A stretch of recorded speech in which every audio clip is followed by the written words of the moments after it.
Hello, my name is Kirsty and I'm a support worker for HASCS. I'll be taking you with me on shift today to offer you a glimpse into a day in the life as a support worker. I'll introduce you to my client Simon. He has an acquired brain injury and due to having support he's now able to live on his own independently.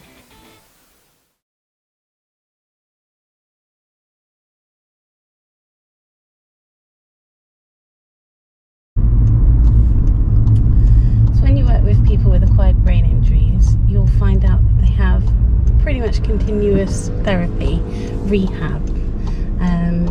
So part of a support worker's role is to learn client-specific therapies and implement them through day to day.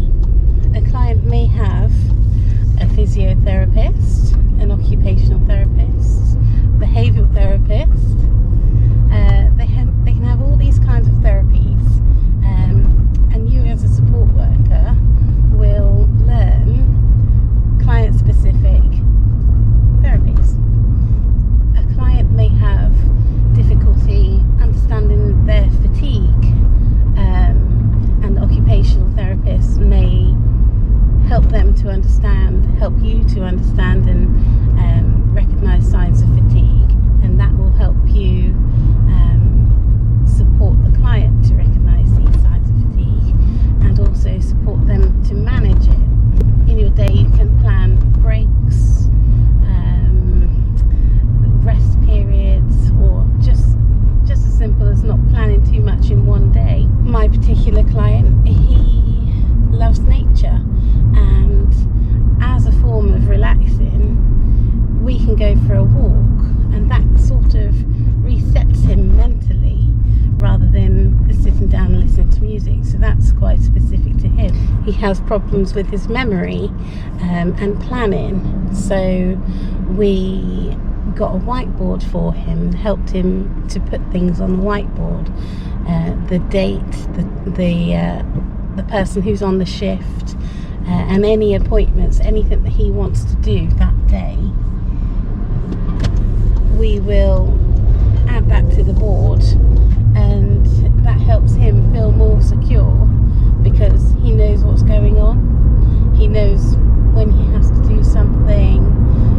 For example, today we're going to go and get his COVID vaccination, and he hates needles, so having that on the board helps him to build up to going and getting that injection. Another thing that resets him is doing a bit of cooking. If he's anxious or fatigued or flustered in any way, he can do a bit of cooking and that chills him out. It's taken us a long time to get to that point. A couple of years ago, cooking was very stressful for him, but he was a chef before his acquired brain injury. And it's taken quite a lot of occupational therapy to get him back to where he wants to be. So at first we would do the cooking with him, we would help him to just decide what he wanted to cook. Even deciding what he wanted to cook was a major challenge. So what we ended up doing was we created a folder for him, and every time we cooked something together, we'd take a picture of it. He would write down the method, which helped solidify that in his brain, and we'd write down the ingredients so that he could always look through the book. If he was struggling to figure out what he wanted to eat, he could look through the book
list. So that would help guide him around the shop. It's really important that you get on with your client. It's important for their rehab, it's important for your relationship together, it's important for day to day.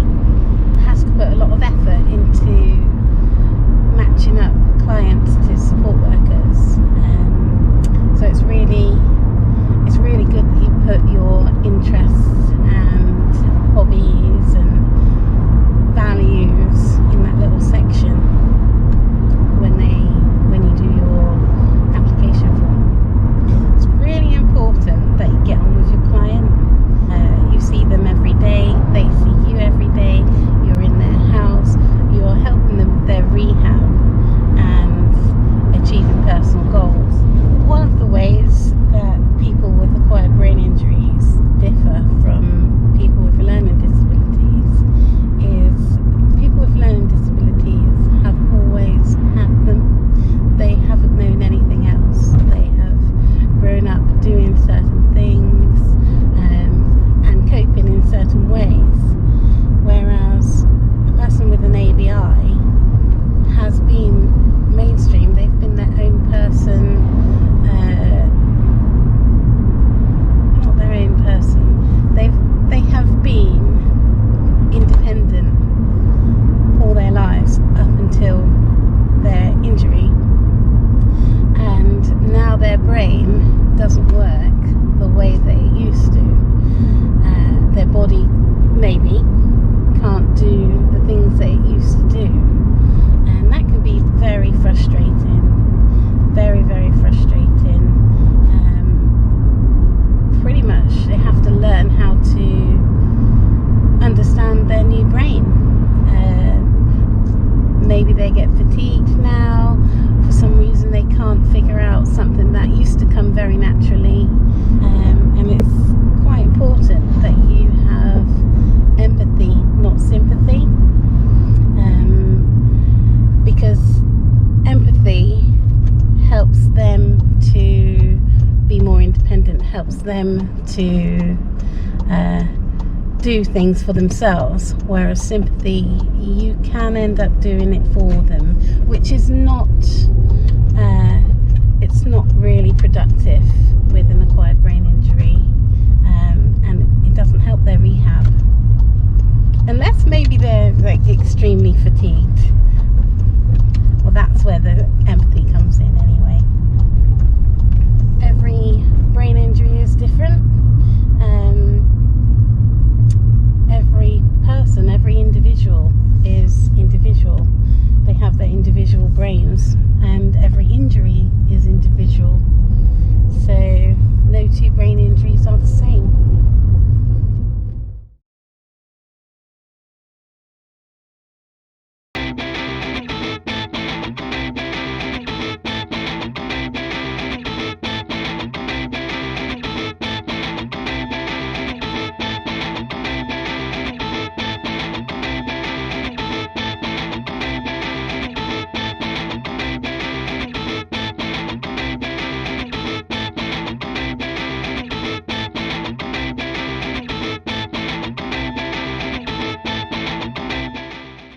Go for it. Right.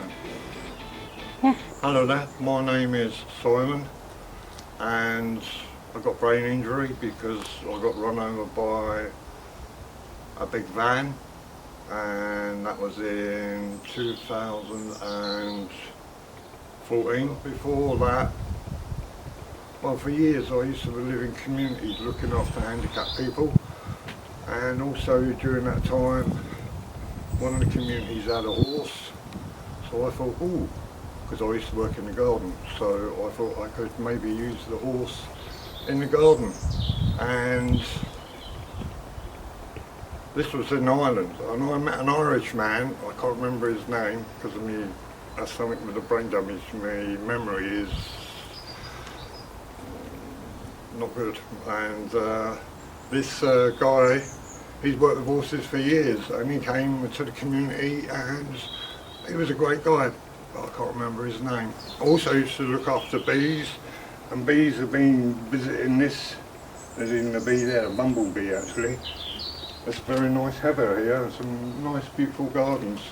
And, well, yeah, I've got these ladies who come and look after me, but they become me mates as well, and they're a cool lot. Every single one of them.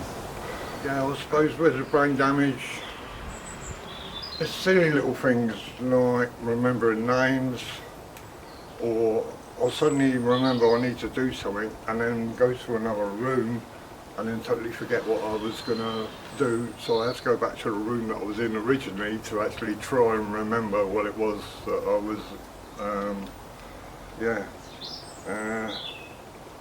but having said all that, it's great having the ladies around here because they keep me out of mischief, but at the same time we have a laugh as well, and yeah, no, they're cool. Yeah. Tell us about your board and how that helps you. Oh yeah, I've got a board inside and that's got all the dates, and yeah, for each one everything is sort of planned out ahead, like going to see a doctor or see this or see that, so I can look at the board and know what I'm doing. Whereas if somebody just said to me, what you're doing tomorrow, I wouldn't have a clue. So if I look at the board, it will sort of, oh yeah, it jog my memory. So yeah, so that's a fantastic thing. My OT, she got me to do reflective sketches because I've always been keen on doing paintings and drawings, but again, from the memory point of view, she said to do reflective sketches, and that helps a lot. When I do a sketch, I always add a bit of humour to it, so I make it a lot funnier than it actually was, and yeah, but that's very good for the memory. Yeah. Cool. Do you have any advice for new support workers? I think at the end of the day, one thing that I've sussed is that support workers, they're on a certain soul level, and if their soul level is good, which it should be because they're support workers, then I think they just need to be natural, just be themselves and get to know the person, and yeah, just go along with that person. And alright, you might have to suss that you have to maybe change this or change that, yeah, so yeah. Brilliant. Thank you so much, Simon. That's alright, no problem.